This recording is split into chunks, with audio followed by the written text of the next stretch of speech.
Hello, everyone, and welcome to another family engagement broadcast special from HES Academies. And I am proud to introduce today with us Alisha Meneely from the Government Community Outreach. She's the director of the Government and Community Outreach for Michigan Child Protection Registry. Very important information will come through her today. And before we start, I want to introduce her.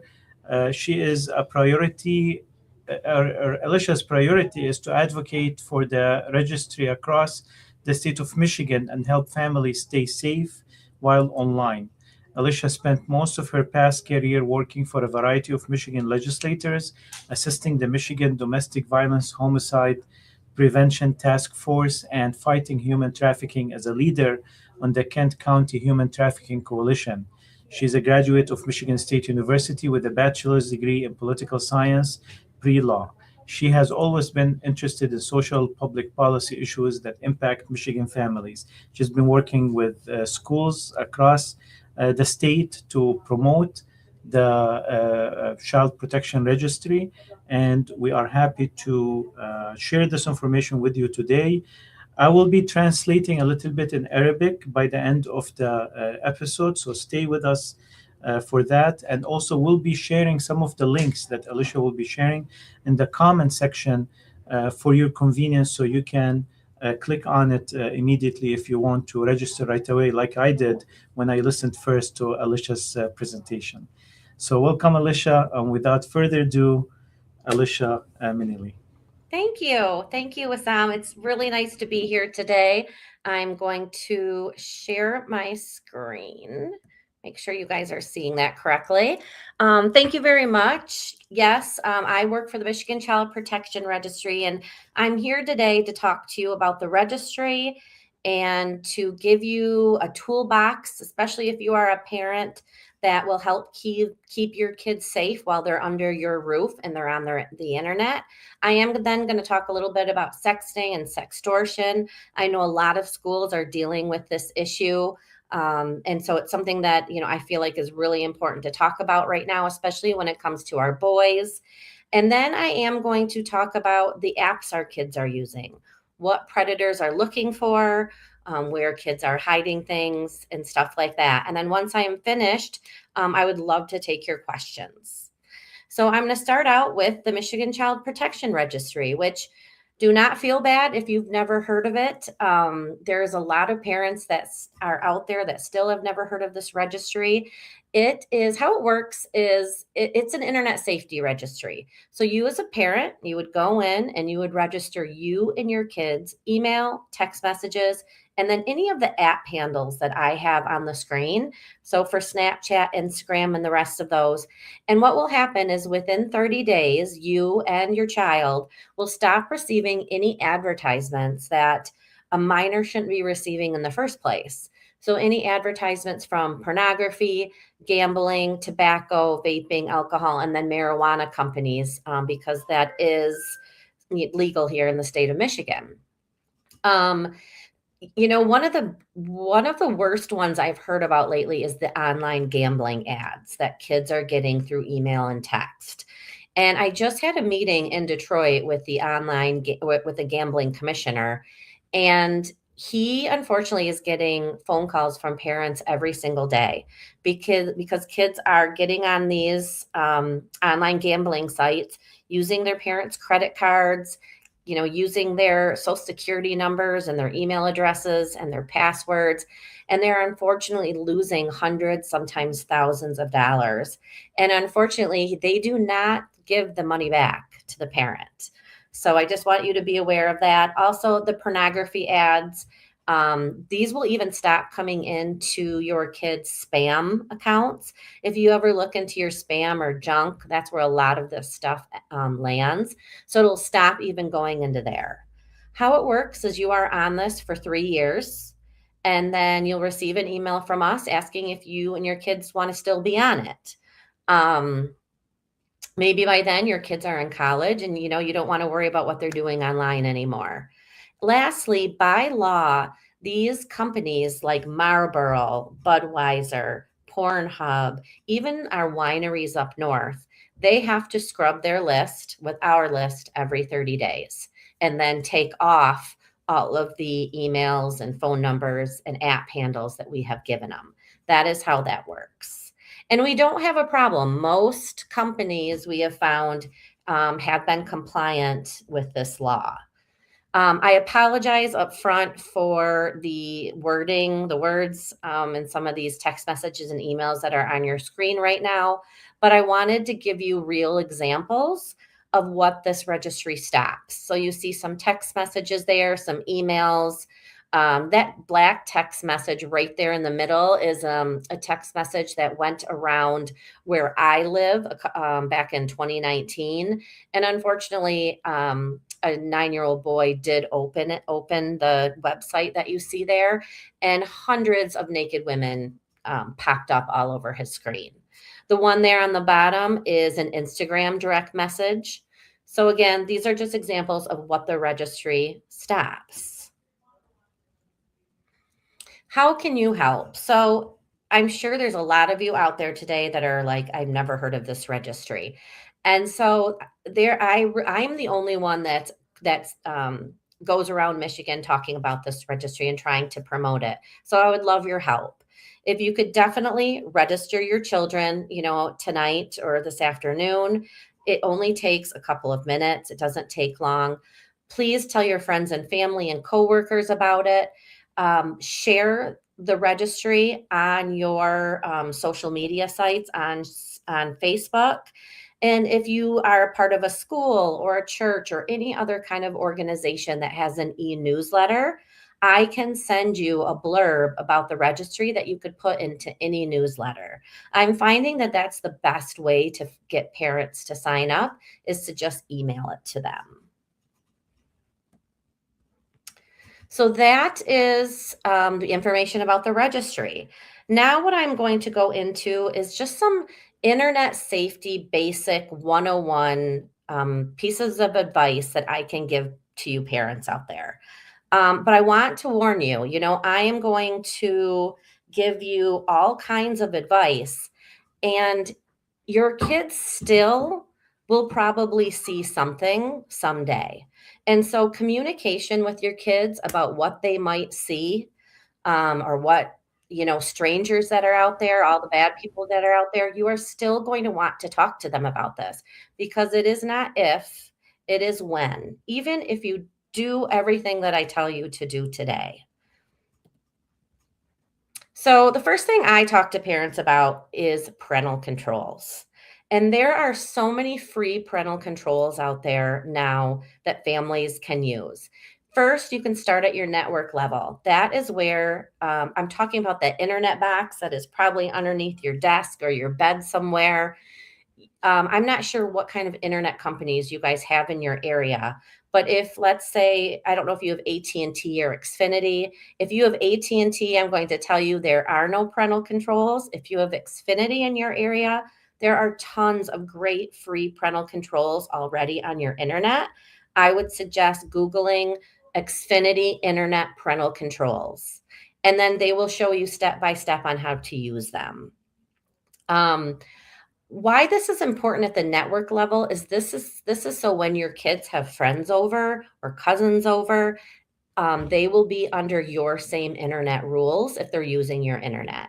If you are like me and you have AT&T and there aren't any free parental controls for your router, you can purchase something, and it's a small monthly fee that you connect to that box that's hidden somewhere, and you will be given all the parental controls that you would need. I would highly consider Bark, which is a fantastic company and app, which I'll talk about in a bit. And there's one that's also called Circle. That one is also really good, with tons of parental controls for your internet. Then the second level where you can keep your kids safe is the device level. Now, all devices come with free parental controls. You just need to make sure that you use them. And it is very overwhelming. So what I would do before you hand over that phone or the iPad, even a Kindle, make sure you Google iPad parental controls, Apple phone parental controls, and they will show you step by step on how to implement those. So I highly recommend you do that. And definitely with fate or with Christmas coming up, or any birthdays, anything, any other holidays that are coming up, if you are going to be getting them an Xbox or PlayStation or VR, please make sure that you have those parental controls already implemented before handing it over, because our kids know how to play those things a lot better than we do. And then lastly, the app level. Apps never used to come with parental controls, and now most of them do. Even Pinterest has parental controls now because they were having such a porn problem. Um, the problem is with a lot of these apps now is, if the only way for parental controls to work is if you have an account on that app as well. So like Instagram, Pinterest, TikTok, you have to also be an account holder. You have to also be on those apps, unfortunately. That's how the parental controls work. If you want another layer of parental controls, I highly recommend you downloading the app Bark.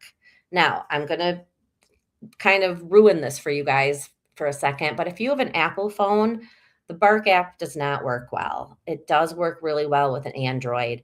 I try and talk to parents before they get their kids a cell phone, because I highly recommend an Android over an Apple. Apple parental controls are down all the time. And the reason they don't let Bark on their phone is because they don't like any third party apps. But what Bark does, it's really worth it. It's a monthly fee of like around $11. It looks at everything, every email that goes in, out, every text message that goes in, that comes in, that your kid puts out, the music that they're listening to, anything that they're Googling. You will receive an alert through email and through text message of any words that they are using or that their friends are using that might be a trigger. So any swearing, any drug use kind of conversations, bullying.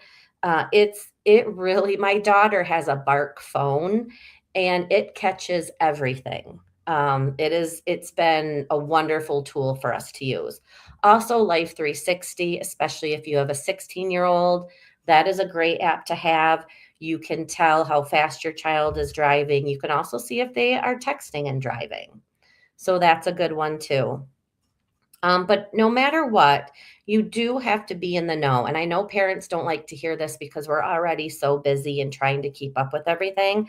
But if your kids are going to be using Snapchat or Roblox or Instagram, you also should be using, or at least learn how to use those apps, so that when you're communicating with your kids, you actually know what you're talking about, because they will know if you don't.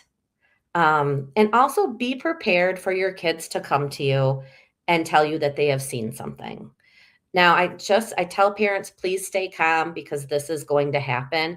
And I suggest that you already have a response already ready to go, so that there isn't a shock and nobody's mad, and you're comfortable having that conversation. One thing you can do that's really helpful to a lot of families is have a family contract. And there are hundreds of social media family contract examples online. Just Google social media family contract. With my family, we sat down with the kids and we came up with a contract on our own. We wrote down all the rules. Even the kids came up with some of the rules, and they helped us come up with some of the consequences. And we printed it out and we have it on our refrigerator so that we are reminded every day. Lastly, make sure that the location is always turned off, not just at the device on the device, but also in all the apps. Make sure that all the accounts are private. And last but not least, um, make sure that whenever your child is using an app, make sure it's their birthday you're putting in and not yours. I know a lot of parents that have young kids that use Roblox right now, and they put in the mothers or fathers put in their birthdays. Well, if you are older, especially in apps like Roblox, then you can see more things for older people. So if you have a 5-year-old using Roblox, make sure that you put his or her 5-year birthday in there, because that means that he can only see, supposedly, only see what a 5-year-old should be seeing.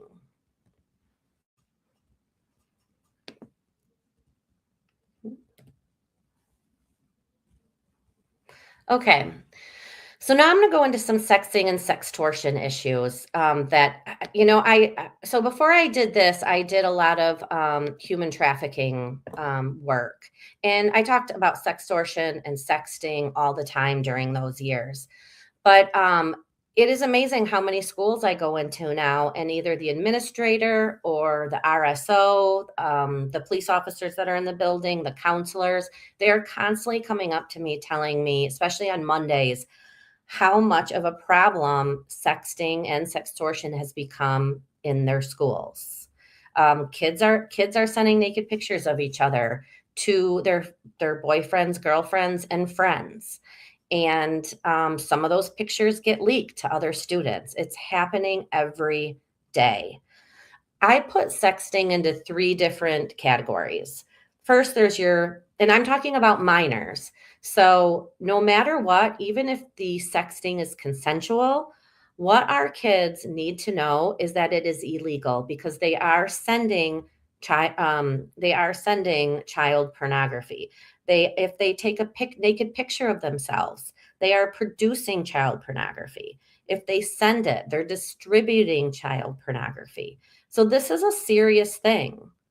But what I was going to say is I put sexting in 3 different categories. One is that relationship sexting. So that is, when there are 2 minors in a dating relationship and they're sending naked pictures back and forth to each other. The second category is friendship sexting. And most of you are going to be a little shocked at this. I definitely was when I first started hearing about it. I first heard about it from an intern that I had, because she told me that her and her friends do it. But groups of girls, like 4 or 5 girls that are really in a tight relationship with each other, have been known to send naked pictures of themselves to each other. I don't know why. I don't know the reasons for it, but is definitely becoming more common. I've heard about girls where I live here in West Michigan that are doing this. And unfortunately, what happens to a group of girls? There's always a fallout. And then one gets mad and takes those naked pictures and sends them on to other students. This has happened in a lot of different school districts. Years ago, it happened in the Rochester Hills School District. A group of girls were sending naked pictures of themselves just to their group of friends. They had a fallout. One girl got mad enough to send these naked pictures of the girls to students, who then sent them on to more students. Over 80 students in Rochester Hills end up receiving these pictures. Some of these kids had to go through the juvenile justice system. Many of them needed major counseling. It was a huge detriment to the whole community, to be honest. It was in the newspapers. It was awful. But I just wanted to let you know that this is a thing with our girls. And then lastly, the last group of sexting that I think is important is sextortion.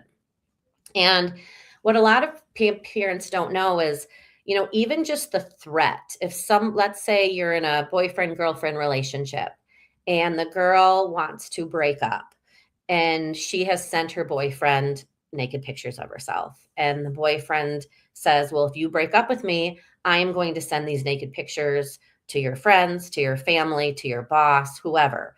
Just the threat of that is illegal. They don't actually have to go through with it, but it is illegal just to threaten someone with that.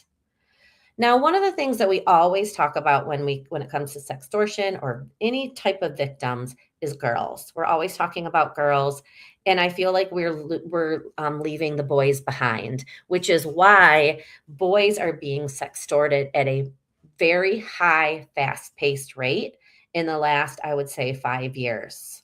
We have had in the state of Michigan 5 that I know of boys die by suicide because of sextortion. And within the country that I know of that, has actually been put out there, I know of 38 boys that have died by suicide after being sextorted. And how this is happening is they will be on Instagram or Snapchat. They will receive a friend request from a girl, a very pretty girl their age. They will accept that friend request and they will chat back and forth. Well, the girl will then send a naked picture of herself to the boy.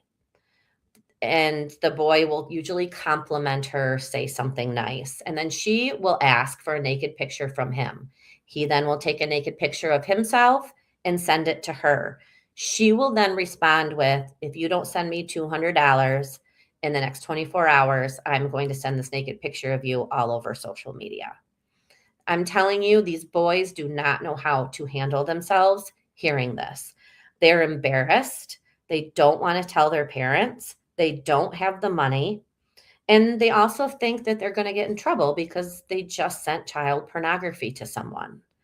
We need to talk to our boys about this because, first and foremost, these are not young girls that are friending them on social media or that, started talking to them.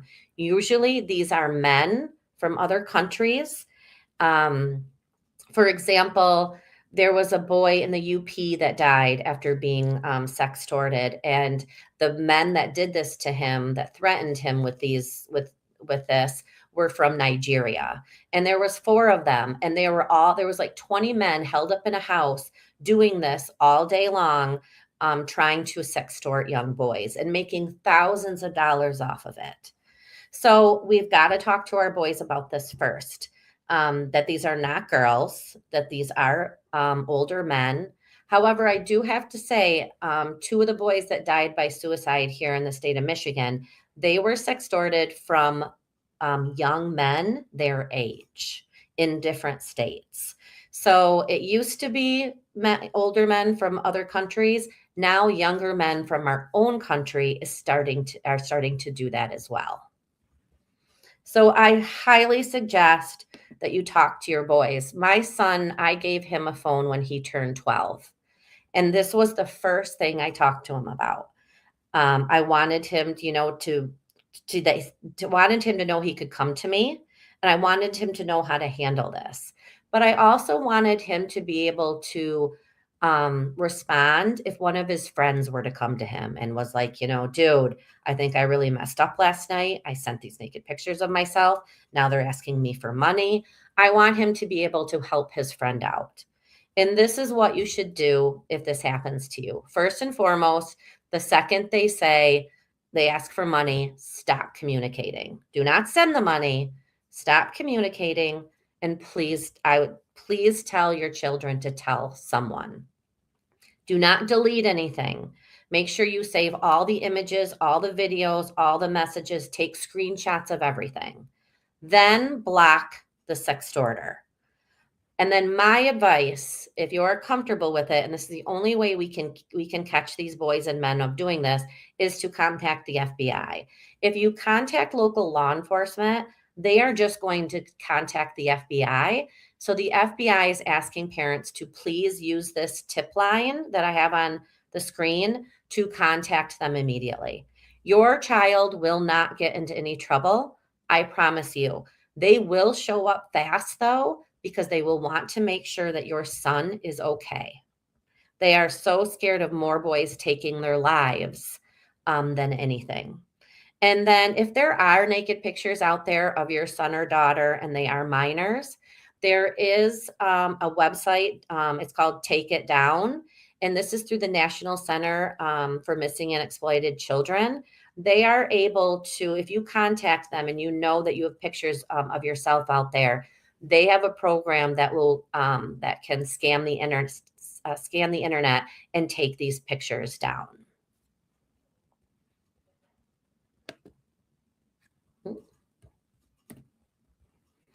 Okay, so next I am going to talk about the apps our kids are using. And a lot of these you have heard of.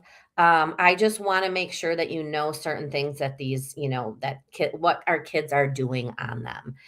The first one, of course, we all know it is YouTube. And this is one of those where I'm going to say it is not if your child will see something inappropriate, it is when. You can put all the parental controls that you see here on YouTube, but I can guarantee you that something will slip through. That is why I strongly encourage you to have these conversations with your kids at a very young age before they see something on YouTube. I highly recommend if you have really young kids, like 6 and under, there is a really good book. It's called Good Pictures, Bad Pictures. And it is a way to talk about pornography to your young kids without using those words. But it really teaches them at a young age what pictures are good and what pictures are not good. It's a great way to start the conversation. I would highly recommend if your kid does use YouTube to make sure that you are at the very least in the room. Facebook. A lot of kids tell me nobody uses Facebook anymore, but it's still the most downloaded app, top in the top 10 downloaded apps in the United States. So people are using Facebook. I know for a fact a lot of sex traffickers use Facebook. They post a lot of job postings for dancers, for modeling, for acting on Facebook. You have to be very careful of those. Also, what you need to be careful with all of these apps that I'm talking about are traffickers, and I'm just going to use the word predators because that's like all the bad people out there. Predators are looking for the exact same thing that they were looking for 50 years ago when it comes to looking for minors. What they're looking for in our kids is the exact same thing that they were looking for 50 years ago. Now they just do it differently. 50 years ago, they would hang out in malls, or even 40 years ago, they would hang out in malls, arcades, the streets, places where kids hung out. Now, now they just go on the internet and sit on their couch and don't even have to leave their home to find their victims. And they can find and groom a lot more at the same time now by just sitting on their couch and scouring the internet. What they're looking for is the same thing, though. They're looking for vulnerable kids. They're not looking for kids that talk positively online about their parents and their life and their sports and their friends. They are looking for the kids that are putting very depressing things out there, talking about hating their parents, using hashtags that even say, I hate myself. That is what they are looking for. An example of this is I was at a anti-pornography conference years ago, and a guy that used to work in LA for a porn movie company, he would hang out in malls, and he said he always looked for girls in threes. And at first, none of us in the room understood why, but he said it's because when you see girls in threes, there's always that one that looks down and out. And he said that was the perfect victim. I would go up to her, I would give her my card, and 9 out of 10 times she would give me a call. They're looking for that exact same thing today. They're looking for our kids that are down and out and depressed. And our children put every single emotion that they have for some reason out on social media for these predators to find.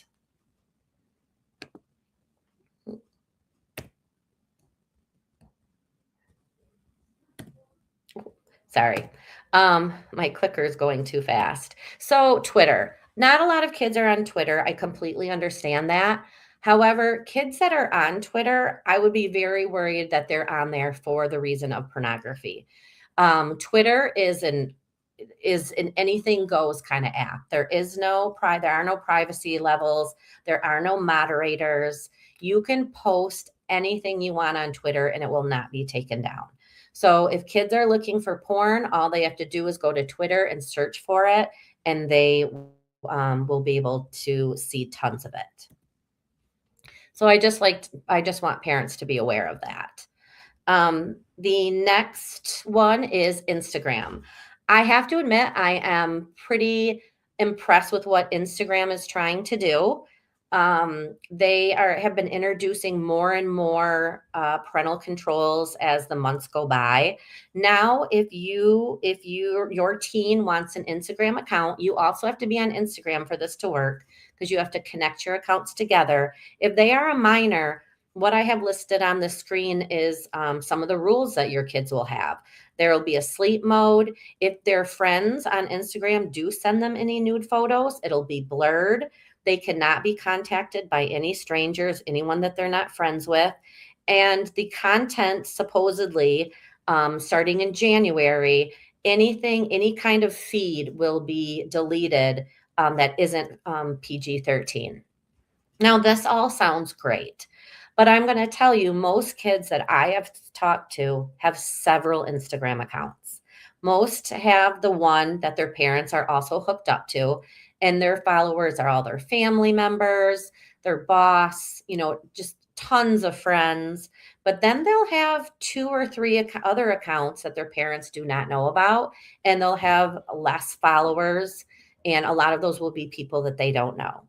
So I do need to let the parents know out there that our kids are definitely smarter and sneakier than than we want them to be. And so I would not be surprised if most of the kids, if you have older kids, that they have more than one Instagram account.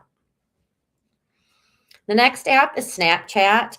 I was very disappointed in my son's lacrosse coach. My son is a junior in high school, and I did not want him using Snapchat at all for a million reasons. But his lacrosse coach uses Snapchat to communicate with their players. And so he had to download it. And I was very disappointed in that. So we had a major conversation about Snapchat. There are some parental controls on Snapchat. If you want to know what they are, just Google parental controls for Snapchat. You will, as a parent, have to also have an account on Snapchat for them to work. Now, Snapchat has changed a little bit. There's a setting now where any of the snaps or messages can stay for good. The two things that worry me the most when it comes to Snapchat is the Snap Map, and then within Snapchat, there is a folder called For Your Eyes Only. And kids can take screenshots of snaps and put, like, let's say there is a naked picture that someone sent them. They can take a screenshot of it, put it in the For Your Eyes Only folder, and you, as a parent, will not be able to see that without the password. There is a password for that folder. But also, hackers know that this is where kids keep naked pictures of themselves or their friends or their girlfriends. So hackers have been getting into the For Your Eyes Only folder and taking those naked pictures, contacting the child whose account it is, and sextorting them, saying, "Hey, look at this picture I just got of your For Your Eyes Only. If you don't send me $200 in the next 24 hours, I'm going to send this on to social media." So kids have got to be aware nothing is safe behind that folder. The Snap Map also scares me. You can find someone down to the car they're in. And I have to tell you, if you have a daughter, this has caused a lot of problems for teenage girls, because teenage girls, I don't know why we were so mean at that age, but girls will find out that their friends were lying about where they were. And, one girl will be home thinking that her friends all were busy having to do family stuff that night. And then she'll look on her Snap Map and all of her friends are at someone's house, and she was not invited. I have to tell you, the schools that I talk to say that is a major problem in the girl groups in the schools. So TikTok, it looks like this is here to stay. It's not going anywhere. TikTok does have parental controls. You can control somewhat of what they see. You as a parent, though, also have to be on TikTok. What worries me the most, honestly, about TikTok is, yes, there's foul language. There is probably some nudity. The challenges can be brutal, can be deadly. A lot of kids have gotten hurt because of all the challenges that they put up on TikTok. But what scares me the most is what it's doing to our kids' brains. And what's really interesting, in the last week, there have been a lot of articles on this, and they're calling it brain rot. Brain rot is not a new term, but that's what they're calling it, because kids, and this is even has now happened to me.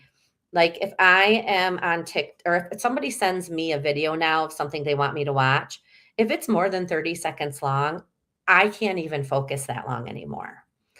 So I can't imagine what it is doing to our kids' brains by just watching 20-second videos all day and then go. Like for our teachers, trying to keep our kids' brains focused on one subject for 30 minutes, I can't even imagine. So that's what is really scaring me with TikTok is our focus for adults and for kids. So Roblox, this is incredible. This is an incredibly popular app. My kids used it when they were really young as well. However, it is no longer a kids app. It now is more adult oriented than ever before. There are 300 million games on Roblox, and most of them are for adults. So I highly recommend, just like with YouTube, if your child is using Roblox, I highly recommend that you stay in the room because something can easily pop up in games. Sexual content can pop up in some of the kids' games. Definitely make sure your kids cannot chat with anybody because predators play where kids play. And they know that Roblox is where kids definitely play. And so they act like children of themselves and are able to chat with kids. So make sure that that is the chat is totally turned off. Make sure your child's birthday is correct on this as well. Starting in January, supposedly, this will be interesting to see if this even works.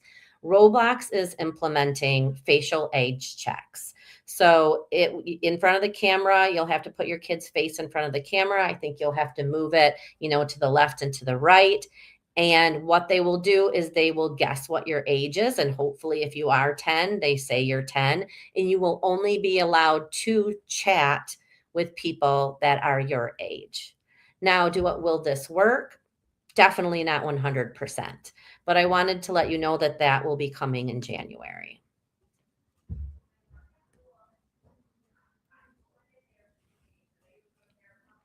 Wiz. So this has been talked about a lot in the last couple of weeks. Wiz was around years ago, but it got taken down because of the problems it was having. If any of you know what Tinder is, this is Tinder for teens. You literally swipe right, you swipe left. This is a dating app for teenagers. Um, it supposedly uses facial recognition, but I know for a fact that it doesn't work well. They are using facial recognition for the same reason Roblox wants to. They are trying to guess your age and then only allow you to talk to those that are your same age. But I know for a fact that this has not worked, that there have been some young teen girls that have been contacted by much older men. Monkey. So, and just so you know, I've probably got like 3 more minutes. I'm almost at the end, so I can definitely take questions or whatever. Monkey. So I'm going to warn you, there's like a ton of these kind of apps. I call these chat roulette apps. I don't know if any of you remember Omegle, but this does the same thing. You get on the app and you are, put into just a random face-to-face chat room with anyone, any stranger from around the world. Of course, predators know that kids think that this app is funny and they like to use it. And so there are a lot of predators, a lot of nudity on this app. And like I said, this is just one of there's probably 15 of these kinds of apps. This is just one example. So Twitch, if you have any girls or boys that are gamers, they might want to download Twitch. Twitch is an app where you pretty much watch your favorite gamer play games live. This isn't a terrible app. It's live streaming, so literally anything could happen. I know that the language isn't the best, and a lot of these games that their favorite gamers are playing are very violent. And you can also chat with people. You can chat with your favorite gamer if you want. So you have to be careful of that. You also have to be careful. A lot of these gamers ask kids for money. And so these kids, they get their parents' credit cards and start giving them money. One thing that I learned in the last couple of weeks, in order for some of these gamers to get more followers, they are bringing young girls that are dressed not exactly appropriate. And they'll have the girls like sitting on their lap or next to them while they're playing the game to get more young boys to watch their channel.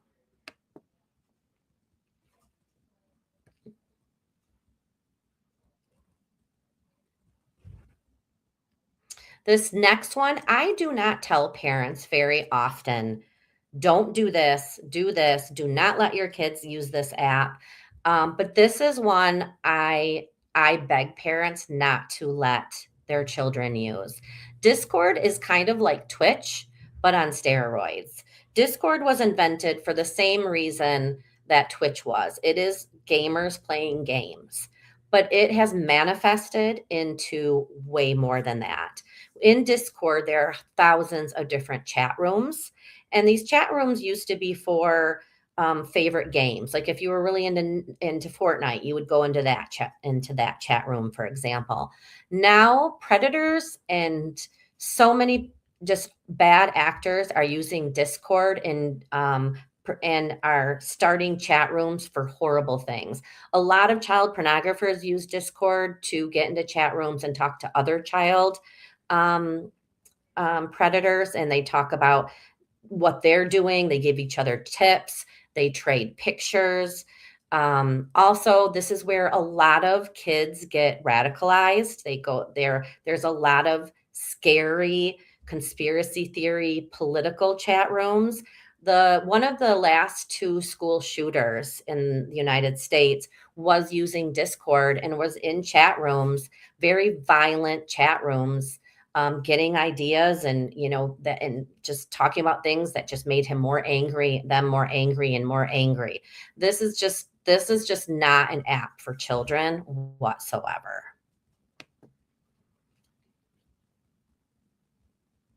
Why does that keep happening? Okay, now just like the chat roulette apps, this app is called Vaulty, and there are probably a good 15 or 20 apps that are just like this one. What Vaulty is, these are called Vault apps. And these are apps where your kids or anyone can hide anything behind. Let's say you tell your kid that they can't be on Snapchat. Well, let's say they download Snapchat anyway. They can hide the whole app behind this app. And the only way you can get into it is with a password. So your kids could have a dozen apps that you don't want them to use, or pictures that they don't want you to see behind this app. And you cannot get to it unless you know the password. The original Vault app that I still like to remind parents of is the calculator app. I've always told parents, if your kid has two calculators on their device, one is definitely not a calculator. This does the same thing. It hides, pictures and other apps, and it is password protected. So just make sure your kids don't have two calculators. And that is the end of my presentation. This last screen has all of my information. Please, if we don't have time for questions today, or you're not comfortable asking questions today, please email me or text me. If you have a question about your kids and what they're doing online, if you have questions about an app, if you have questions about parental controls, I am here to help you. Please contact me. The website for the registry is on here. And then lastly, if you're on Facebook, please follow me at Protect My Child. Every day I usually post something about a new app that's out, or a new parental control that's out, or if something happened to a kid, in the state of Michigan because of social media, I will make parents aware of that. And so please follow me. And that is it. Thank you, Alisha. What's such an important presentation. How much time do we have for questions? We have a few questions. Perfect. I have time. Okay. First question is, how frequently is the filtering database updated? And what's the process for identifying new harmful websites or platforms that target minors? Are you aware of the process? Okay, so the first question is about the registry, I'm assuming? Yes. Every 30 days, it gets updated for the registry. Ask the second question again. What's the process for identifying new harmful websites or platforms that target minors? Is it like what kind of metrics? Is it driven by indicators such as keywords or behavioral algorithms or ISP level filtering? That's a big question. That I don't know if I can answer. A lot of these websites, it is based, it definitely the algorithms are what gets you, and that's, how you go down a lot of these bad roads. I'm not like a very techie person when it comes to that, so I'm not sure, but what you do need to know is like any of these websites that are adult oriented, if minors do get on them or post anything or commit suicide because of one of them, like these companies, these websites are have total immunity. So there is nothing that can be done. There is legislation out there that we're trying to fix that because so many kids are dying from buying drugs on these apps, committing suicide on these because people are telling them to on these apps, posting pictures of, nude minors on these apps and websites. And they cannot get in trouble for that, unfortunately.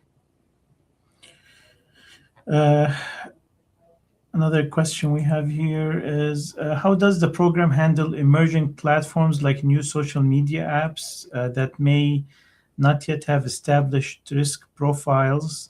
Are some of these sites that you mentioned, are they included in the registry? Can you talk to us? What does the registry prevent exactly? So what the registry prevents is, and here I can go back to the apps. There's only certain apps that the registry looks at because there's some apps like Facebook that won't let us. Mhm. So what it stops is it stops all m- advertisements from going into your email, onto your text message, and then any direct messages like in Instagram, Snapchat. It'll stop all advertisements from going into your DMs. Mhm.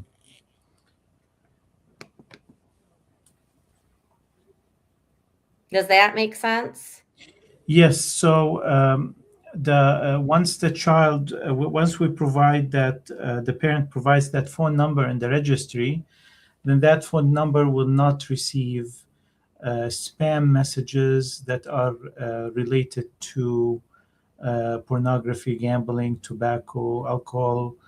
But other type of advertisements, there still will go through. It doesn't affect them, right? Correct. It is Mhm. just ones that it is illegal for a minor to buy. Okay.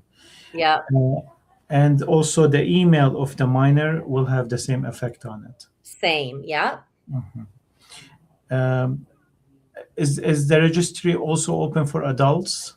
Yep. As a parent, any adult can also register themselves. Absolutely.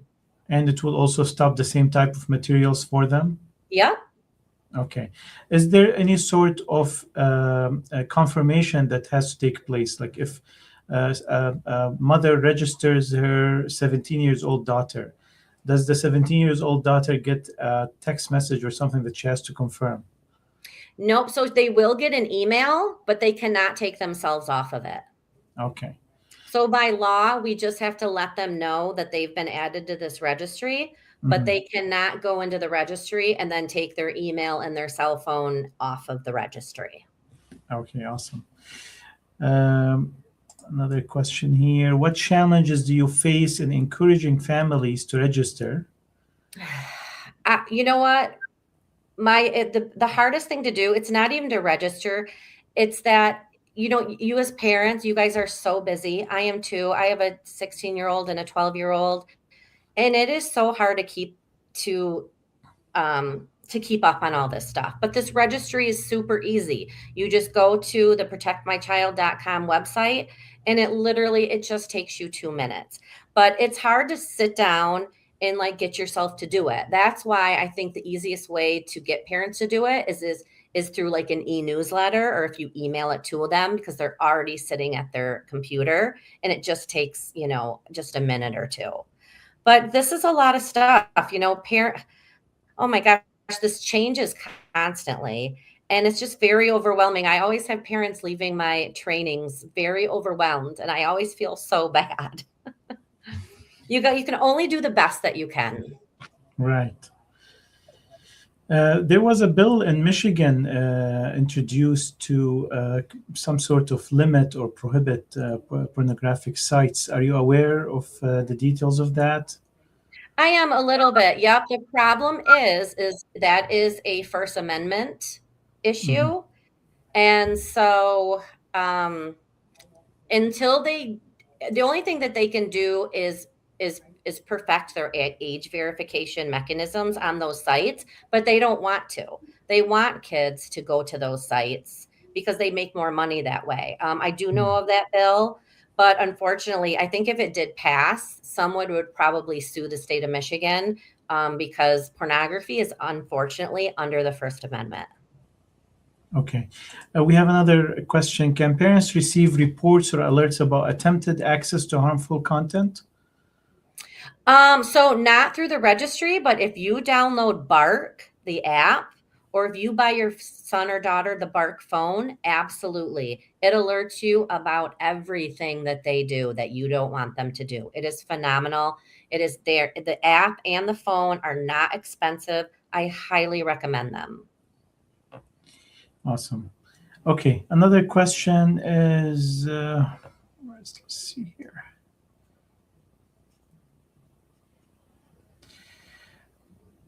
Do you have any metrics of the success of the program? Are there I yearly don't. reports? Mhm. I don't. We have over 1 million people between the state of Michigan and Utah on the registry. I mean, I don't have any metrics. I know of my friends and family that are on it. They have stopped, especially like, in your email spam folder. I feel like that's kind of the worst. They have stopped receiving all of this stuff because of the registry. But I don't have any like metrics, unfortunately. All right. And is this program provided by the state? Yeah, good question. This is through the state of Michigan. It is actually administered under our Secretary of State's office. Oh, okay, great. Awesome. Let me see here if there's any questions that hasn't been.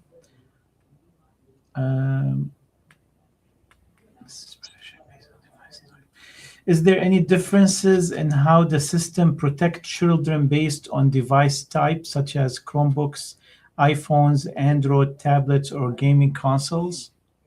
So, yes, I would highly suggest, and this is going to be hard because kids aren't going to like this. I would not suggest an Apple phone for kids. Have I been glitching this whole time? No, you haven't. Okay, shoot. So a lot of, like I said, kids aren't going to like this. If you really want the best parental controls for your kid and they haven't had a phone yet, I highly suggest sticking with an Android. Their parental controls are much better than Apple's, and the Bark app works on an Android. Mhm. But you might piss your kid off. Well, also Apple, I want to mention because for parents who already have Apples for their kids, and for who like to stick with that platform, that also screen. There is a way to actually control the phones of children by parents on Apple through screen limit times and app limitations and website limitations and all kind of filtering. And we've done PDs before to parents to teach them how to do this. We'll probably have to do it Oh, again good. as a reminder. But actually, Apple has embedded in it a system of really a lot of controls for children and screen time, as well as other types of phones. But also these additional apps tend to be much more stronger. So By the end of our podcast, we want to encourage parents to register at this program supplied by the state of Michigan, and it's I have done so immediately after the presentation of Alisha last time, and I wanted to share this with all our parents. That there is this registry in the state of Michigan called protectmychild.com, my spelled as MI, standing for this, state of Michigan. And it will prevent your child's phone number or email from receiving any advertisement or spams that are illegal in nature to minors. Also, very important information was shared about the issues of sexting and sharing such information and predatory presence on these websites. We will create some more clips of this, Alisha, and share it with parents. And also, Alisha will be visiting some of our schools this year and hopefully upcoming years. Starting, I think you're coming to Star International Academy next month, if I'm not mistaken. But we will inform you with, stay tuned with our advertisements for our announcements for our upcoming family engagement events where you can meet her in person. We also will create a flyer where parents can easily scan a QR code and basically register on this website. We will leave it hanging around the school. We'll also share it on Parent Square. Thank you. I appreciate that. No problem, Alisha. We're trying, we should all work to, there are tools out there to support and protect our children, and we need to all work together for that. Thank you for being with us today. Thank you for this program. Thank you for your time, and thank you for all the, upcoming sessions that you will have with our parents. Dear parents, if you find this presentation important, please share it with others. It will be immediately available on all social medias of the academies after it is done. We will also broadcast it at a wider community websites and social media sites. And enjoy your weekend. If you have any more questions, we have Alisha has shared her information. We will also share it again in a post on Parent Square. And thank you. Please scan the QR code that you see on the screen to give us your feedback and suggestions for upcoming family engagement broadcasts. Any final words, Alisha? That is it. I just want to tell parents I gave you a ton of information today. Please don't freak out. Do the best you can. And still, at the end of the day, the best advice I can give you is to talk to your kids before they see or do any of this. That is the best advice I can give. And just do your best.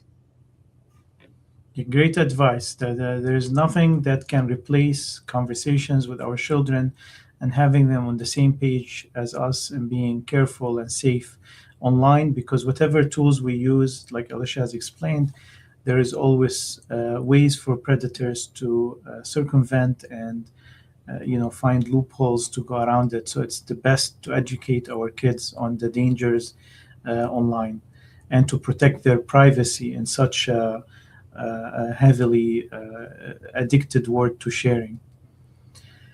Thank you. And with that, we come to an end of our family engagement broadcast. Thank you again, Alisha, and thanks for all those who watched the program, and we'll see you in upcoming episodes. Bye-bye. HES Academies have been serving the Detroit metro area for over 23 years, promoting academic excellence, leadership, and cultural diversity, ranking as some of the top schools in the state of Michigan. Our pre-K through 12th grade students enjoy tuition-free, state-accredited education by STEM-certified and highly qualified staff with no geographical restrictions, and with advanced placement, college dual enrollment, scholarship, and Arabic language programs. Noor International Academy in Sterling Heights at niapsa.org, Star International Academy in Dearborn Heights and in Canton at starpsa.org, Universal Academy in Detroit at universalpsa.org, and Universal Learning Academy in Westland at ulapsa.org. Join HES Academies today and enjoy a free Chromebook for every enrolled student.